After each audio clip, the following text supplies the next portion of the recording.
Hey, welcome back.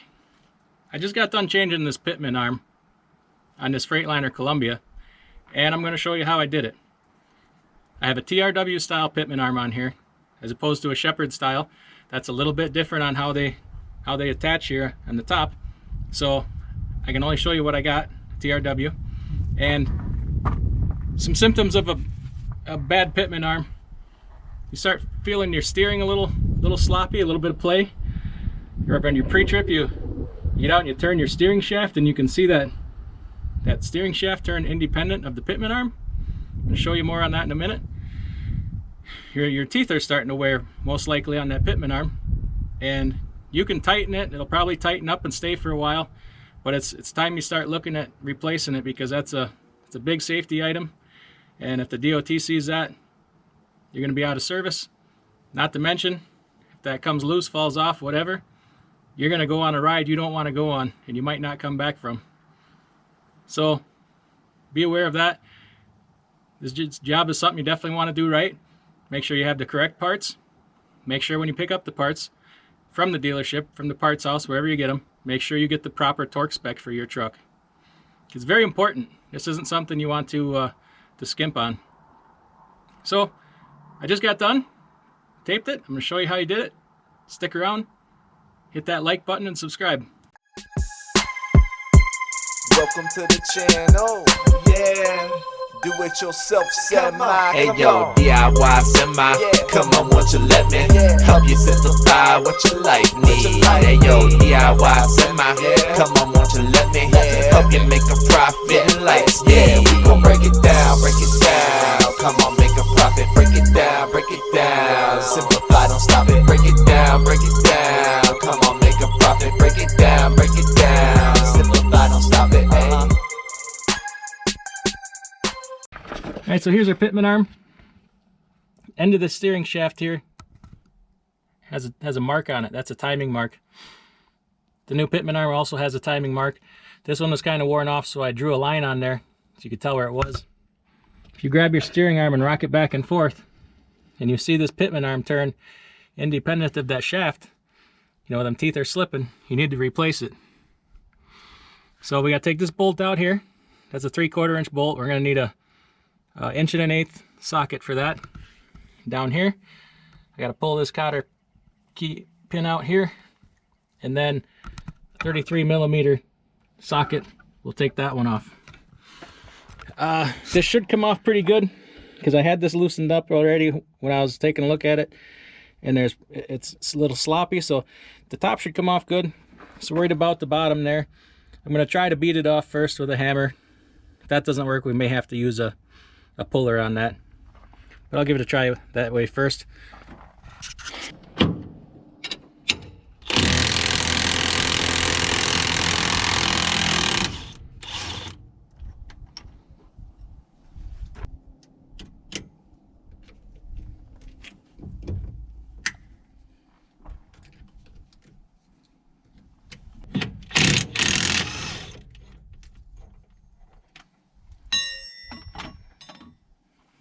Okay, for beating on here, you can beat on the sides, up here, from the back, but don't beat on this bolt here. You don't want to mess up the threads and damage the drag link, because my drag link is still good.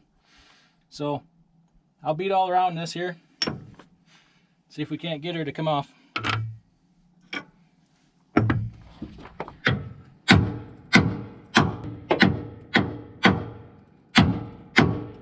Spray a little penetrating oil in there, that might help a little.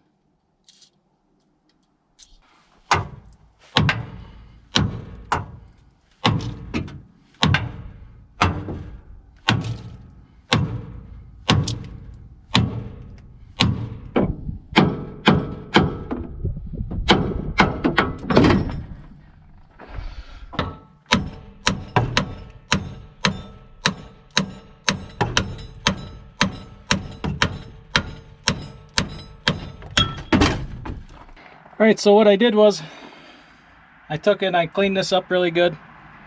Got all the excess rust and grease out. I took a screwdriver and I went through every tooth on there and cleaned every tooth out so you get a good bite on it. And then I put a really light coat of anti-seize on there. And then on the bottom here, and the drag link, I clean this up. There's a lot of excess grease. I wipe some of it off. And then just put a new light coat of grease on there. Now we got to put it back on. This is our new one here. You can see our timing mark. It's important to match it up properly. You want to use a new pinch bolt. This one takes a 3/4 inch bolt, 4 inches long, grade 8. Definitely don't skimp on this bolt.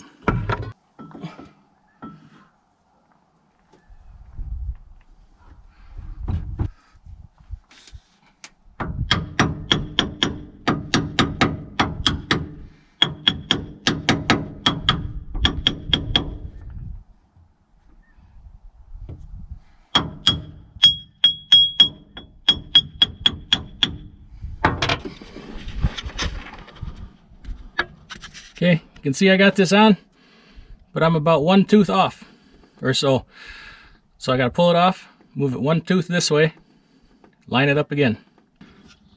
We line up now. Pitman arm mark, timing mark. So we're right on the money. I'm going to pull this wedge out with a pair of pliers, and then we'll put the drag link on the bottom there.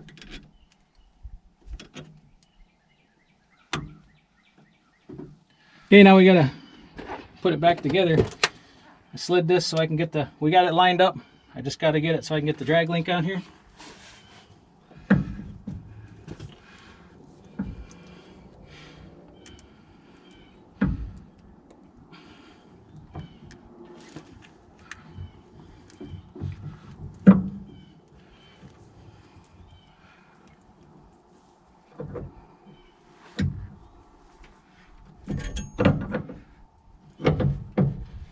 There we go.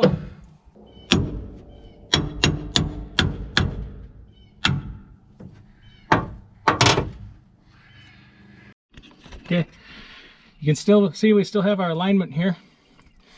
I wanted to get that aligned before I tried slipping the drag link on, just because then I don't have to support all that weight while I'm screwing with it here.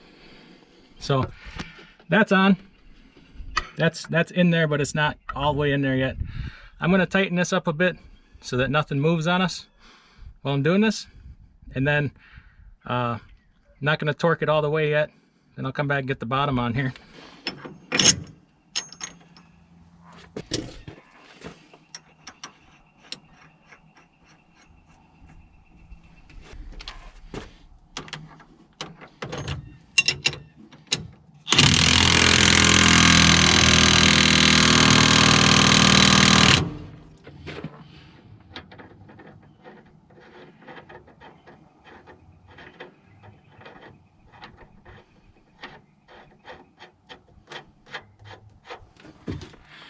Now, both of these nuts have torque specs, and this job is not complete until you torque them properly.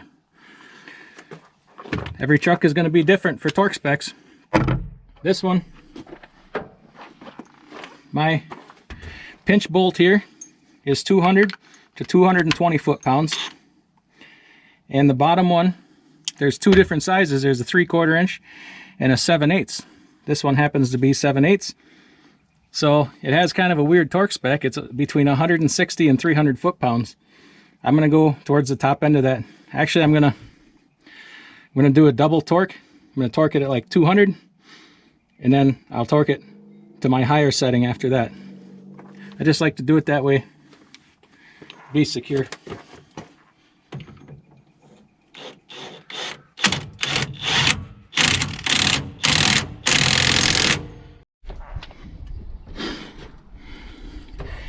Okay, got my big 3/4 inch torque wrench out here. The bottom one, first torque I'm going to do is 200. Okay, we got that. And the next torque I'm going to do is 300. Okay, I already did one torque at 200. This is going to be about 290. Remember, my spec was between 160 and 300. There. We're good. Only thing is, I got to go just a little further to line that hole up so I can put that cotter pin in there. I think I can get that with the gun. That's why I went a little less than 300, because I kind of figured I was going to have to do that.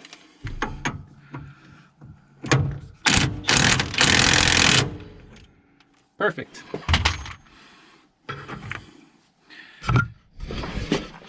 So we got that hole lined up for the pin now.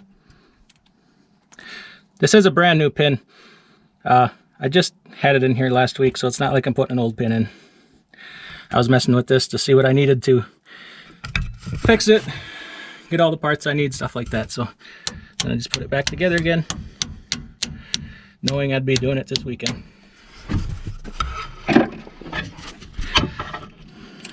You gotta bend your ends around. I'll tidy that up a little later when I'm done with the video here. For the top, we're at 200 foot-pounds. So I'm good on there. Let's take a quick look at this old pitman arm here. I don't know how much you can see or how well you can see, but there's some wear in certain spots in here. The teeth are rounded off. They look nice and sharp on the edges here, but in the middle they're rounded off and worn down pretty bad. So it wasn't gripping that shaft, causing it to let it rotate like that. We're done here. I gave a shot of new grease up here, both and down here. It's because I wiped a lot of grease out when I was working on it. You can see we still got our alignment there. That's what we want. And I'm going to rotate the steering shaft here. We do not have any play, so that's good news too. We're gripping nice and tight there. And you know, over the course of the next few days, I'm just going to keep a real close eye on this, and I'm going to probably retorque it again just to satisfy myself. For this truck, I can show you the part numbers right on here. I don't know if that's your part number or not. You'll have to double check that with your Freightliner dealer. Also double check your torque specs. Like I said, this is a TRW type, a Shepherd type. Instead of this pinch bolt, it's going to have like an Allen screw here, a big one. That's going to be a little bit different on how you do it. I don't have one like that, so I can't show you, but this is how you can do a TRW. Make sure you hit that thumbs up button and subscribe. Catch you later.